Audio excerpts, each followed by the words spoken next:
Ketika beberapa hari lalu rapat dengan sebuah perusahaan dari Switzerland via Zoom, kepala saya seperti dapat vitamin. Seperti tubuh kedapatan makanan lezat buat dikunyah dan ditelan. Bener deh, banyak makanan yang enak di lidah, namun begitu ditelan menjadi sumber penyakit. Ada sebaliknya, makanan biasa saja, bahkan gak enak di lidah, tetapi menyehatkan. Dan jarang makanan enak, lezat, murah, menyehatkan. Bagi saya, penggemar sushi, makanan itu masuk kategori enak, murah, menyehatkan. Jadi, mendapatkan informasi dari rapat panjang via Zoom dari perusahaan Swiss tersebut, maka saya seakan-akan mendapatkan makan sushi. Makanan favorit saya, salmon sushi, dengan kecap sedikit dan banyak wasabi. Teleconference dari 3 lokasi, yaitu Swiss, Singapura, dan Indonesia. Saya dapatkan informasi ternyata perusahaan tersebut masuk Singapura baru dengan membangun banyak mini proses refining metal, pemurnian metal. Perusahaan asal Switzerland ini secara agresif membeli dore dan ingot dari penambang besar atau private major player di Indonesia, termasuk juga dari penambang tanpa izin dalam tanda petik,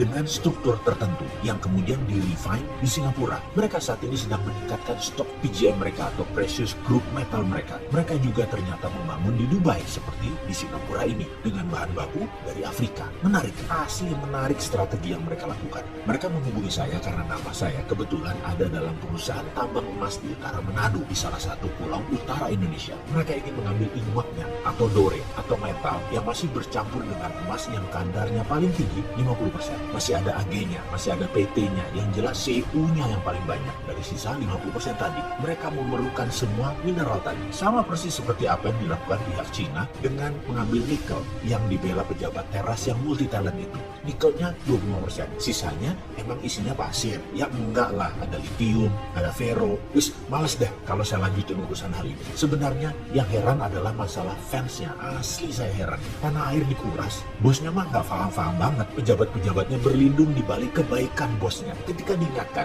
banyak kesalahan pejabat-pejabat tersebut, lalu bosnya dan fans bosnya dipakai buat serangan balik. Dan mereka akhirnya sudah tahunan menikmati kedaulatan menjabat dilindungi oleh bosnya. Yang pastinya fulusnya mah mereka pribadi naiknya kencang. Bosnya mah biasa-biasa aja. Sementara itu, bosnya yang jujur, baik, sederhana, tapi tidak paham bisnis oligarki, dia menjalankan tugas hariannya seperti biasa saja. Jadi apa yang dikuras? Yaitu yang sisanya yang 75% di luar nikel. Kembali ke perusahaan Swiss tadi. Sama seperti kayak Tiongkok. Ambil ingot, ambil dore, tetapi yang dibayar hanya gold contentnya. Yang didiskon lagi karena belum disertifikasi alasannya. Juga belum di-refine atau dimurnikan. Semuanya bisnis itu sudah jalan tahunan. Hanya baru setahun ini mereka punya refiningnya sendiri di Singapura. Seperti biasa, begitu saya dapat peluang bicara, saya banyak tanya kepada mereka. Mau apa dengan PGM dan metal-metal lainnya yang mereka beli ini? Apakah mau jadi juragan jual beli hard commodity? Mereka tertawa aja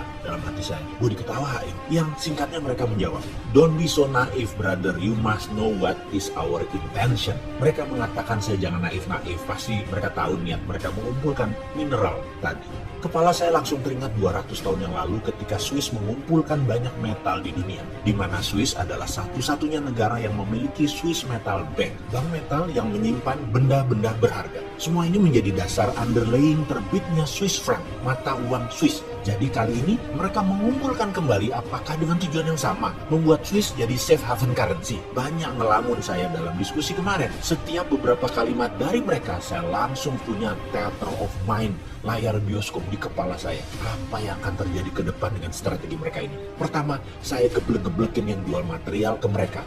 Jual tanah air dengan harga murah. Prinsip dagangnya begini. Kalau mereka punya tambang, katakanlah tambang tembaga Freeport. Ingat ya, Freeport tambang tembaga, bukan tambang emas. Iya, tambangnya ada emasnya, tapi yang dipajakin kan koper, bukan gold. Gimana sih lu? Terus diambil 51% lagi perusahaan tambang tersebut. Ini di siapa lagi? Kalau mau ambil ya emasnya, yang dikirim ke Rio Tinto dan ke Jepang itu loh, yang di-refine di luar Indonesia. Emasnya. Asli gue sebel kalau urusan begini. Kapan balik modalnya beli Freeport? Sudahlah, males dilanjutin. Oke, prinsip dagang perusahaan tambang untuk memproses katakanlah batu bara. Ini angka dari langit loh ya. Ongkos tambangnya 50, dijual 80, untungnya 30. Ya sudah, begitu rumusnya. Papers nilai perusahaan paling top 2-3 kali lipat atau 200-300%. Itu pun sudah overvalue. Tapi perusahaan teknologi nilainya bisa 100 kali aset atau kapitalisasinya bisa beratus kali karena kemampuan melipat nilai papersnya tadi. Juga perusahaan metal berharga ini. Semacam VOC lah, nilai papersnya bisa berkali lipat. Jadi perusahaan Swiss tadi ambil metal untuk dijadikan jaminan underlying surat berharga seperti bond misalnya. Misalnya bond tadi diambil Swiss untuk cetak uang, maka kertas saja yang dipindah tangankan, metal masih di tangan perusahaan Swiss tadi, katakan 10 billion dolar buat jaminan Swiss franc. Swiss membayar pinjaman tadi juga pakai bunga atau membeli dengan DP yang murah. Persis seperti pinjamnya IMF deh. Lalu misalnya negara lain, Singapura pinjam surat berharga tadi buat underlying terbitnya uang baru Singapura dolar. Kertas berharga itu pindah tangan. Tidak perlu 100% dibayar oleh Singapura, cukup 20-30% saja dari nilai. Tapi Singapura bisa cetak 100%, memanfaatkan 70% sisanya tadi. Kan ada jaminan, nggak inflasi. Ya enggak lah. Saya kok jadi terinspirasi ya. Kok negara kita pejabatnya nggak sepintar negara Swiss yang nggak punya laut, nggak punya sumber daya alam, bisa menjadi safe haven lagi. Oh iya, perusahaan Swiss tadi namanya Metal.